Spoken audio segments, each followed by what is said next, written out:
Дэби гэдэг охин гэрээ цэвэрлэж байхдаа овоожоо самбар болдог. Самбарыг хараад тэр бага насны найз Ленитэйгээ хэрхэн тоглодог байсан дурсамжаа санав. Дэби найздаа хэлэхдээ овоожоо самбар нь сүнстэй холбогддог бөгөөд тоглоомыг үргэлж баяртай гэж хэлж дуусгах нь чухал гэж анхааруулдаг байжээ. Дэби самбарыг олсны дараа Лени уцаар залгаж хамт хөл бөмбөг үзэхийг өрсөн ч Дэби татгалзаад гэртээ үлдэж самбарыг шатав. Оройн хоол идэж байхдаа гинэд арын хаалга нэгдэж байгаа нь сонсогдов. Шалгахаар босдол галтайгооны зуух өөрөө ассан байхыг хараад Дэби очиж унтраалаа. Дээшээ очиход самбар нь орон дээр нь хэвтэж планшет нь шалан дээр хөдөлж Дэбигийн хөлийг мөргөв. Дэби планшетийн шилэн эсгээр харахад нүдэн цагаан болж сүнс түүнийг эзэмдэв. Үүний дараа дүрс солигдсон Дэби уяатай гэрлийг аваад хözөндөө ороож нэг давхраас үсэрч аймаа хорлов. Маргааш Лени Дэбигийн нас барсны сонсоод шоконд орж найзууд гэр бүлтэйгээ Дэбигийн эцэг эхийг тайвшруулахаар очлоо. Дэбигийн өрөөнд очиод овж самбар планшет олдож Дэбигийн ээж Ленид бага насны дурсамжийн хайрцаг өгөв. Лени хайрцагт байсан зургууд, видео бичлэг, нөхөрлөлийн бүслүүрийг үзэж найзынхаа тухай бодсоор шүнжин суулаа. Дараа нь Лени найзуудтайгаа овж самбар ашиглан Дэбитэй холбогдохыг оролдов. Тэд Дэбигийн гэрт тоглож планшет дээр гараа тавилаа. Хэн нэгэн энд байна уу гэж асуухад эхэндээ юу ч болсонгүй. Гэхдээ хэдхэн минутын дараа тийм гэж хариулав. Планшет нь сайн уу найзуудаа гэж бичээд өөрийгөө байгааг илтгэв. Тэд чи хэмбэ гэж асуухад планшет ди үсгийг заав. Тэд Дэби байж магадгүй гэж бодоод түүнийг ямар их санаж байгаа хэлээд баяртай гэж тоглоомыг дуусгах гэж оролдоход планшет нь ч бас баяртай гэж хэлв. Гэтэл тэр үед байшингийн гэрэл онторчхов. Гэнэт ийм зүйл болсонд бүгд гайхсаар Лени болон түүний хоёр найз утасныхан гэрлийг асаагаад унтраалгыг шалгахаар явлаа. Гэрт алхаж байтал галтайгооны газ асчихсан байхыг хараад унтраатал хажууд нь зогсож байсан Пэт нэг зүйлийг харан ураг шалгаж байгаад гэнэт чангаар хашгирав. Бүгд гүйж очиод юу болсон бэ гэхэд Пэт толинд сүүдэр харсан. Тэгээд тэр намайг тол руу түлхээд би гараараа толийг цогчсон бүгдээрээ байшингаас гарыг гээд бүгд гарч явлаа. Тэд бүгд өөрсдийн байрандаа буцав. Гэвч тэр өдрөөс эхлэн бүгдд нь сонио хачин зүйлс тохиож эхлэв. Яасан бэ гэхээр найз Тревор нь нэг газар явж байгаад гэнэт тэрний өмнө тэрэгцээр өнхөрч гарч ирээд тэр амжиж ослоос мултарсан. Үүний дараа түүний өмнө ханан дээр сайн уу найзууд гэсэн үг гарч ирэв. Мөн өөр нэг найз Исабел гэрлүүг явж байхдаа машинаас ийм бичиг харав. Пэт ч гэсэн ижил өгтэй мессеж авсан. Лени өөрийн гэртээ ирээд ноутбукийг асаахад сайн уу найзуудаа гэсэн бичиг гарч ирэв. Тэд бүгд тус тусдаа ахиж санаа зовж эхэлжээ. Маргааш өглөө сургуульд тэд бүгд юу болсныг ярилцав. Тэд Дэбитэй холбогдож тэр юу хэлхийг хүсэж байсныг мэдхээр дахин оролдлоо. Тэр шөнө бүгд Дэбигийн гэрт буцав. Нэг ширээний эргэн тойронд сууж овж самбарыг дахин бэлдэв. Планшет дээр хуруугаад тавиад эхний асуулт нь Дэби хэрвээ чи бидэнтэй хамт байгаа бол надад дохион өгөөч хэмээн хэлмэгц урд нь байсан сандал шалан дээр гинэт сөхөгдөн шилжжээ. Энэ нь тэднийг айлгаагүй тул тэд дараагийн асуултыг асуув. Чи Дэби минь үү гэж асуухад үгүй гэж хариуллаа. Дараа нь планшет DNZ гэсэн өсгүүд рүү хөдөлж эхэлсэн. Энэ нь тэнд байгаа сүнсний нэр D ба Z үсгээр эхэлдэг гэсэн үг байлаа.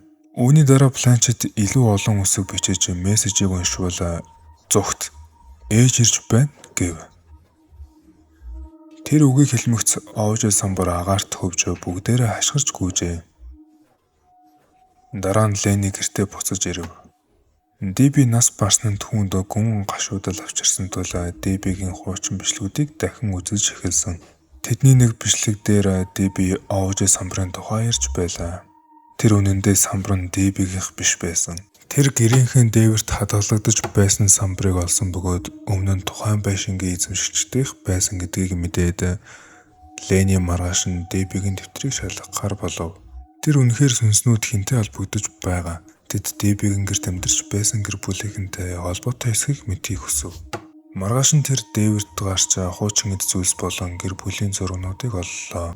Ингэж байтал тэр байшин өмнө сайн дэрэг их гэр бүл харьяалагдаж байсан гэдгийг мэдэв. Судалж үзэхэд гэр бүлд нь 3 эмэгтэй байсан нь нэл болов. Ээж болон 2 охин, хамгийн бага нь Дорис, ахлах нь Паулина. Тэр байшинд болсон зүйлс ердийн бус байсан. Бага охин Дорис эрсдэлтэйгээр алга болж дэлхийд даяар хинч хайгаад олоогүй. Харин ахлах охин Паулина ээжигээ алсан хэрэгт сэжиглэгдэн баримтлагдсан байв. Паулина суллагдсны дараа сэтгэл заслын эмнэлэгт хэвджээ.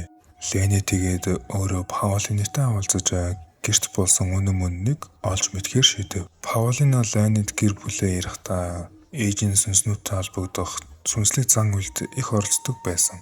Эхэндээ түүний ганц зорилго нь нас барсан нөхөртэйгээ холбогдох байсан. Гэхдээ цаг хугацааны явцад энэ нь түүний бизнес болон хувирсан. Тэр сүнснүүдийн дууг дамжуулах совгийг хүссэн. Тэгээд охин болох Дорисын сүнстэй холбож сүнснүүд ихэндээ ээжд нэг тус болсон. Гэвч цаг хугацааны явцад сүнснүүдийн дуу хүчтэй болж ээж хяналтаа алдсан. Тэгээд Дорисын амийг оёод хаажээ.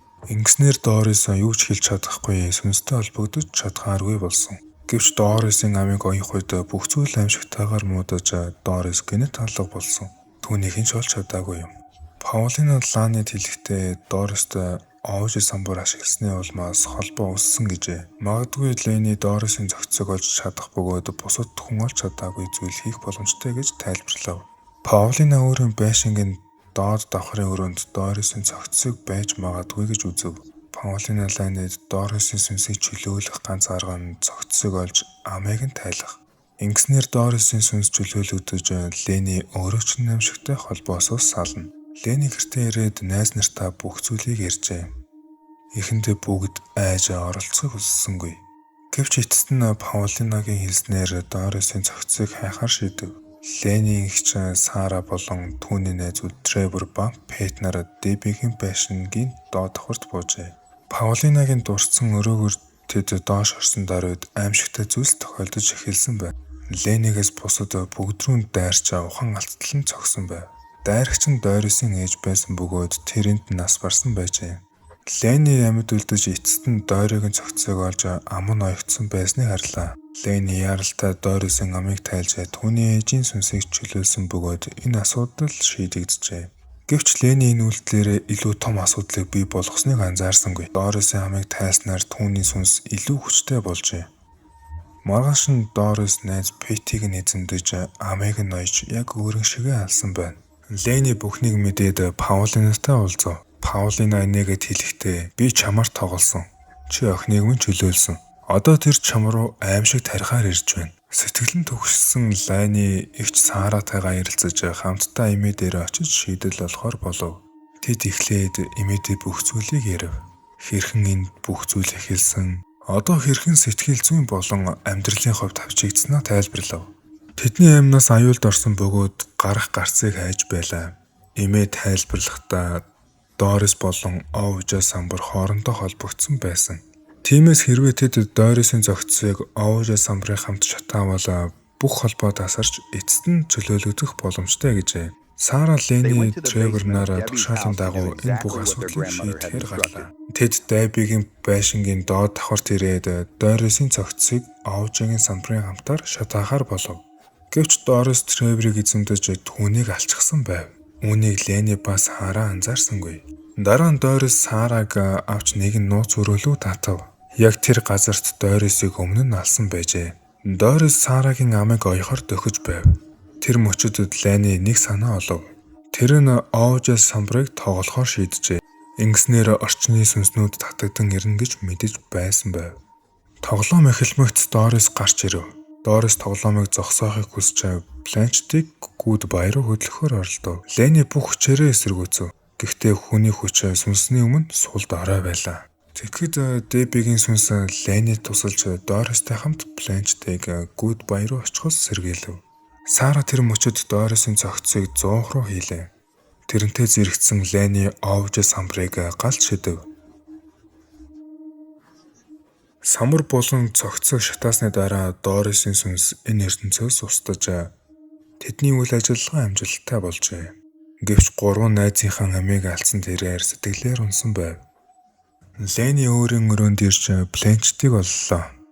Тэр үүнийг аваад харахад нүд нь яахчгүй хэвэн байлаа. Энэ нь бүх муу зүйл эцэстээ дууссаныг харуулж байв.